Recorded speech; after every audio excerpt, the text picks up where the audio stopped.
Bonjour à tous, je vous propose aujourd'hui de corriger le cinquième problème du cas de vacances sur l'étude des voiliers solaires qui se décompose en deux parties. La première, il s'agit d'étudier l'orbite héliocentrique. Donc ce sont 5 questions de cours relativement simples. La deuxième partie, un peu plus technique, s'intéresse ici s'intéresse au temps de transit de la voile solaire. Alors, la première partie, il s'agissait d'étudier l'orbite héliocentrique d'un corps, ici supposé ponctuel, de masse m, dans le référentiel héliocentrique. Alors, première question, on vous demandait, voilà, question classique, de montrer que le moment cinétique du point matériel m évalué au centre de force O, ici, est une constante du mouvement. Et on dit dire que le mouvement est plan et obéit à la loi des airs. D'accord. Voilà. Donc là, il s'agissait finalement d'appliquer le théorème du moment cinétique. D'accord. Alors oui, là j'ai pris centre de force S. J'ai pas forcément respecté l'énoncé. J'ai pris S pour le soleil. Bon, d'accord, bon. Donc ce théorème du moment cinétique, je vous rappelle, ça vous donne ici un produit vectoriel nul, puisque les rayons vecteurs SM et vecteurs force sont ici collinaires. La force ici est une force qui est centrale conservative, hein, c'est l'interaction gravitationnelle. Donc là finalement on a un vecteur, un moment cinétique du point matériel M par rapport au centre de force qu'une note S ici est une constante vectorielle. Conséquence, mouvement plan, mouvement qui obéit ici à la loi des airs. Rappelez-vous, donc là j'ai pas refait la démo, hein, ça c'est la démonstration du cours. Être capable de montrer très rapidement grâce à un schéma que le mouvement est plan et de faire apparaître cette constante des airs éventuellement C égale R carré θ point par conservation de la norme de ce vecteur. Bon, deuxième question, il fallait justifier que l'énergie mécanique du point matériel M est constante au cours du mouvement par application du théorème de l'énergie mécanique.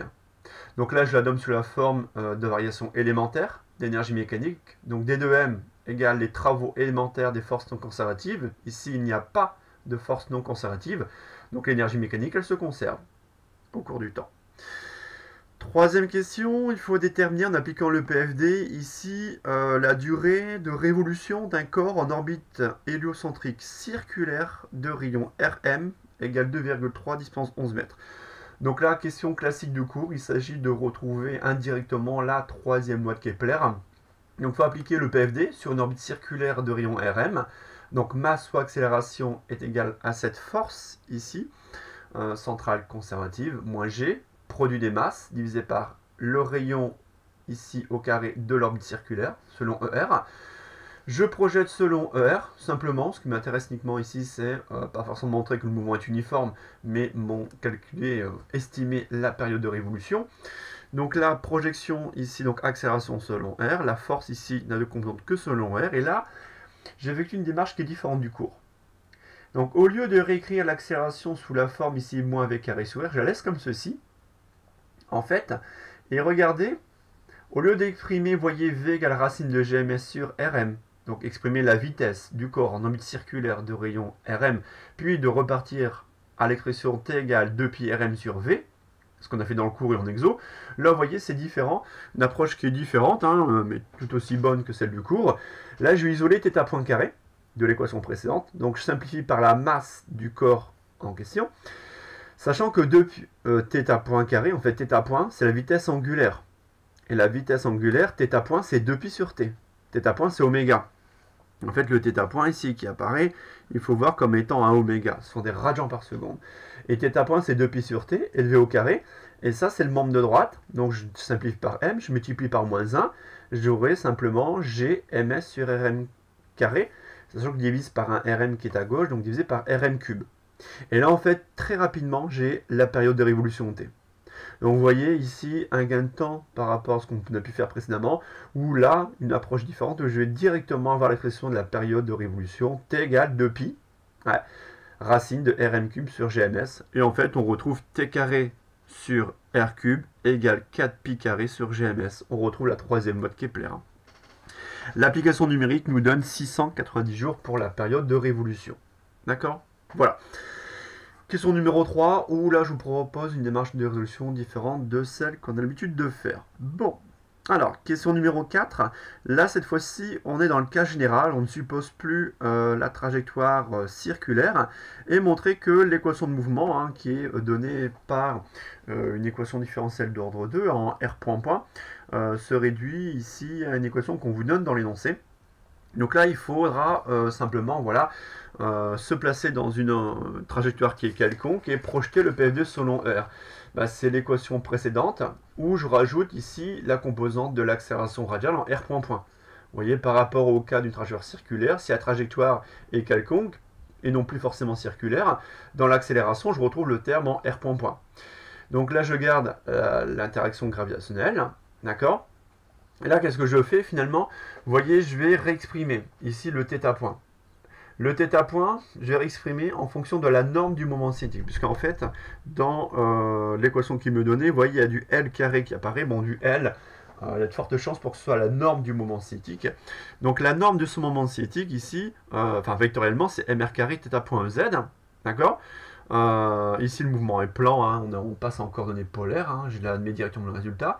La norme de ce vecteur, c'est mr carré θ point. Donc en fait, θ point, c'est L sur mr carré. Et en fait, ce θ point que j'ai là, ici, je le remplace dans l'accélération, une composante de l'accélération radiale. Donc j'ai m fois r point point moins r, et θ point carré, ça sera L carré, divisé par m carré, r puissance 4. D'accord? Donc je remplace ici le θ point carré par L carré, m carré, r puissance 4. Le membre de droite ne change pas. Et ce que je vais faire, c'est, voilà, je développe ici la masse, et je vais faire apparaître m, r point point, ça sera m fois la dérivée seconde de r par rapport au temps. D'accord? Donc on aura m, r point point, m fois la dérivée seconde de r par rapport au temps. Je fais basculer le terme de gauche à droite, j'aurai ml carré sur m carré r cube, et il y aura toujours cette interaction gravitationnelle. D'accord? On y est presque, dans la mesure où ici, qu'est-ce que je peux faire? Je peux simplifier par la masse. Hein. Ici, j'aurai une masse m qui va rester au dénominateur. Et j'aurai ceci, L carré sur mr cube moins g mms sur r carré. Et là, pour faire apparaître la forme qui est demandée dans l'énoncé, là, finalement, qu'est-ce que je vais faire? Là, la dépendance ici, elle est radiale. Attention, là, je dérive par rapport au temps. Là, j'ai une dépendance radiale, mais R dépend du temps. N'oubliez pas que R dépend du temps. Et là, je vais chercher une primitive, hein, ici, par rapport à R, de ces deux membres, de ces deux termes, pardon. Donc là, je vais mettre, regardez, là, je vais le poser comme étant égal, pour faire apparaître la forme que dans l'énoncé, moins la dérivée par rapport à R. Moins dérivée par rapport à R. Donc ça m'est guidé par ce qui est donné dans l'énoncé. Et en fait, une primitive par rapport à R de L carré sur mr cube, ça sera, ici, un signe moins près, L carré sur 2mr carré. En effet, si vous dérivez par rapport à R ce terme-là, vous allez avoir moins 2L carré sur 2mr cube.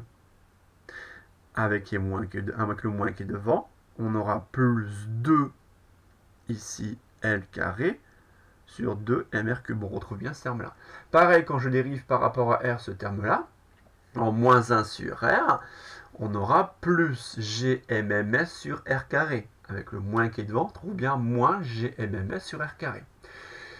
Tout ça pour faire apparaître, vous voyez, m dérivée seconde de r par rapport au temps, égale moins la dérivée par rapport à r de cette fonction-là qui ne dépend que de R, c'est l'énergie potentielle effective, d'accord? Énergie potentielle effective, somme de l'énergie potentielle gravitationnelle et en fait de l'énergie cinétique orthoradiale. D'accord? Voilà, on retrouve l'expression ici qui nous est demandé de retrouver. Cinquième question, donc là il faut ici se baser sur les graphiques d'énergie potentielle effective. Donc le voici, 3 valeurs d'énergie mécanique. Pour l'énergie mécanique EA, on y est au minimum d'énergie potentielle effective. Une seule valeur de R est permise, la trajectoire est bornée et circulaire. L'énergie mécanique B, là on a finalement entre guillemets 2 points d'arrêt, hein, 2 points d'arrêt entre guillemets. Ça concerne uniquement l'aspect radial, hein, donc l'énergie cinétique radiale s'annule ici et ici. Là on aura ici un mouvement qui sera elliptique, trajectoire bornée, entre une distance minimale et maximale, entre Aphélie et Périhélie. Et là, une trajectoire qui sera non bornée, le point matériel peut s'achèver à l'infini, avec une vitesse ici finale non nulle. La trajectoire sera hyperbolique. D'accord? Donc là, question de cours très simple. D'accord? Voilà, on repère les énergies mécaniques. Et rappelez-vous, hein, à l'esprit, pour avoir le domaine accessible, il faut toujours que la courbe d'énergie potentielle effective soit en dessous de la droite horizontale d'énergie mécanique. D'accord? Donc j'ai écrit ici, énergie mécanique EA, le rayon R est constant, trajectoire circulaire bornée. Deuxième cas de figure, trajectoire elliptique bornée, d'accord, ici, entre aphélie et périhélie et hélie. Et ensuite, on aura énergie mécanique EC, on a une trajectoire hyperbolique non bornée. Le point matériel peut s'échapper à l'infini avec une vitesse non nulle. D'accord? Voilà. Question de cours, vous voyez, pas très compliqué, qui permet d'aborder dans un deuxième temps le temps de transit d'une voile solaire. Donc une approche différente de tout ce qu'on a pu faire, dans la mesure où dans un premier temps, on va se placer sur une orbite héliocentrique circulaire de rayon R0. Et en fait, on va d'abord appliquer une force supplémentaire purement radiale, dirigée vers l'extérieur, d'intensité constante très faible, et on vous donne l'énergie potentielle associée à cette force radiale, d'accord, d'intensité très faible. Voici l'énergie potentielle ici en pointillé. Ça, c'est l'énergie potentielle ici associée à cette force purement radiale. L'énergie potentielle effective, elle est en entrée continue, claire, on va dire, ou finalement, l'énergie potentielle ici totale, ici radiale, elle est représentée en très gras. C'est la somme de cette courbe-là, très fin et très pointillée. Voilà. Et en fait, on vous demande, voilà, en s'appuyant sur le schéma, montrer que cette force purement radiale et de faible intensité n'est pas de nature à modifier de façon importante le rayon de l'orbite héliocentrique. En fait, il faut se placer où? Il faut se placer au minimum. Regardez le minimum ici, minimum là. Vous voyez que voilà son repère. Alors encore, je me suis mal placé. Alors voilà, j'aurais pu un peu plus me décaler vers la gauche. Voilà. Donc là, je suis là et là. On remarque que si on compare le cas sans la force radiale avec une force radiale, d'accord, qui va ici exercer une pression ici vers l'extérieur. On remarque que la valeur du rayon, qui correspond au minimum d'énergie potentielle effective, le rayon est modifié, mais faiblement. D'accord. Donc cette force ne va pas modifier de façon importante, de façon significative le rayon de l'orbite héliocentrique. Ça, on repère simplement si le minimum, ici le rayon, est modifié de façon importante ou non. Donc voilà, tout simplement. Donc là, une force purement radiale ne modifie pratiquement pas le rayon R0 d'orbite circulaire. Les minima des énergies potentielles sont très proches dans les deux cas. Voilà. Dans ce cas-là, qu'est-ce qu'on va faire? On va cette fois-ci exercer une force non plus radiale, mais orthoradiale. Donc orthoradiale, selon Eθ, dirigée vers l'avant de la trajectoire et d'intensité encore très faible. Pardon, vous ne voyez pas. Et là, on vous demande d'exprimer la variation temporelle de moment cinétique du corps, ici donc du voilier solaire, par rapport au Soleil en fonction de f de θ et du rayon r de t. D'accord? Donc là, exprimer la variation temporelle de moment cinétique de la voile solaire, là il faut appliquer le théorème du moment cinétique. D'accord? Évaluer au centre de force S le Soleil. Sachant que voilà, on applique cette force-là, purement orthoradiale, et n'oublions pas que l'interaction gravitationnelle, le moment de cette force par rapport au Soleil est un vecteur nul. La force gravitationnelle est une force centrale. Donc quand j'applique le TMC, on a toujours SM vectoriel F, donc RER, d'accord, repérage polaire, vectoriel, la force, cette fois-ci, la seule force à prendre en compte, d'accord, dans le moment non nul, pardon, c'est cette force orthoradiale. Et là, on aura R, d'accord, R dépend du temps, R, F de θ, pardon, il dépend du temps, il y aura une dépendance, voilà, radiale, dépendance temporelle par la suite, on va voir, donc là j'ai anticipé, donc R, F de θ, ER vectoriel de θ, ça me donne EZ, d'accord, première équation, voilà. Et là, voilà, justement, on y est, question 2-3. Une étude, ici, une voile solaire se déplace autour du Soleil, il subit cette force orthoradiale, d'accord, dont on vient quantifier la variation du moment cinétique. On suppose, voilà aussi, que l'orbite reste en permanence proche d'une orbite circulaire. En fait, c'est une spirale lentement croissante. Montrer que le rayon r de t, voilà, r de t de l'orbite s'accroît avec le temps, obéissant à l'équation différentielle, voilà, donc c'est une équation différentielle, vous voyez, ici, d'ordre 1, non linéaire, où c'est une constante que l'on déterminera. On cherchera une relation entre LR dans le cas d'une orbite circulaire. Bon, donc là on a cette équation-là. On connaît les variations temporelles du moment cinétique de la voile solaire par rapport au centre de force solaire. Et en fait, qu'est-ce qu'on a en fait? Ici, on sait exprimer. Donc là on a le membre de droite, le membre de gauche. Quoi qu'il arrive, le membre de gauche, le moment cinétique, ce sera toujours, là ici, entre parenthèses, le produit mr carré θ.ez. D'accord? Et là, justement, on va chercher une relation ici directement entre L et R. Et bien là, directement, L, c'est la norme du moment cinétique, hein, mr carré θ point. Et en fait, ce θ point, oui, cette vitesse angulaire de rotation, bah, le PFD me dit, rappelez-vous, on avait établi un θ point carré. Ici, θ point carré, c'est GMS sur Rm cube. Donc θ point carré, c'est GMS sur R cube, dans le cas d'une orbite circulaire. D'accord, attention, PFD dans le cas d'une orbite circulaire de rayon R. Donc en fait, on en déduit θ point, c'est racine de GMS sur R cube. R carré θ point, parce que moi je veux R carré θ point, hein, d'accord? En fait, c'est la constante des R. Donc R carré θ point, ça sera R carré fois la racine de tout ça. Donc on fait rentrer le R carré sous la racine, ça fera du racine de GMS R4 sur R cube, donc on aura GMS sur R. Et en fait, le R carré θ point, ça directement, ça c'est la constante des R. D'accord? Constante, je ne l'ai pas noté, mais c'est la constante des R. Alors, je ne l'ai pas noté parce qu'en fait, il y a une autre constante C qui apparaît dans C, donc c'est un peu, voilà. Donc on va peut-être noter, allez, C', parce qu'il y a une autre constante C qui va apparaître après, pour laquelle on ne l'avait pas noté dans ce sujet DS. D'accord? Voilà. Donc maintenant, qu'est-ce que l'on fait? On va reprendre ici cette équation 1, qui quantifie les variations temporelles de moment cinétique, mais équation 1 qu'on va reprendre en norme. Et en fait, en norme, on a la dérivée temporelle, hein, variation temporelle de la norme du moment cinétique, c'est dérivé par rapport au temps mr carré θ point, c'est dérivé par rapport au temps m, racine de GMSR, m racine de GMSR, mais là je dérive par rapport au temps. Vous voyez? Donc là c'est la relation entre L et R, indirectement. Et là je dois dériver par rapport au temps à racine de GMS R de t. Bah, en fait, on compose des dérivés, hein. Dérivé par rapport au temps, c'est dérivé par rapport à R, puis dérivé R par rapport au temps. Et dérivé R par rapport au temps, c'est R point. Et vous savez, dérivé par rapport à R, un M racine de GMS R. Ouais, ça c'est 1 sur 2 racine de R. Donc là, tout ce qui est constant passe ici. D'accord? Et on a 1 sur 2 racine de R, c'est la dérivée de racine de R. Et M racine de GMS, ça constante, n'oubliez pas le R point, ici, c'est dr sur dt. Et ça c'est quoi? N'oublions pas, ça c'est le membre de gauche, hein. J'exprime en norme les variations temporelles du moment cinétique. Le membre de gauche, membre de droite, on a R, f de θ. R, f de θ. Et on retrouve l'équation qui nous a demandé. dr sur dt, donc les variations temporelles de rayon, d'accord? L'évolution temporelle de R, donc dr sur dt, ça sera quoi? Donc je vais ici faire passer tout ça dans le membre de droite, ça sera une constante C, C ça sera 2 sur racine de GMS, f de θ sur m, R exposant 3,5. D'accord? Voilà.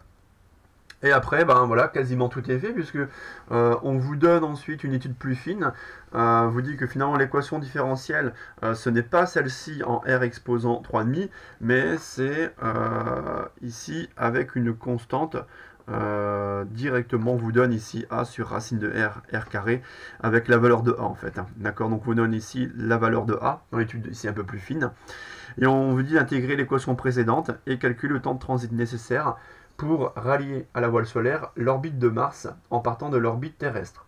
D'accord, donc on part ici de l'orbite terrestre pour rejoindre l'orbite de Mars et on cherche le temps de transit. Donc là on vous rappelle que la solution de l'équation différentielle du premier ordre en R point ici moins K sur racine de R entre 0 et T vérifie cette équation là.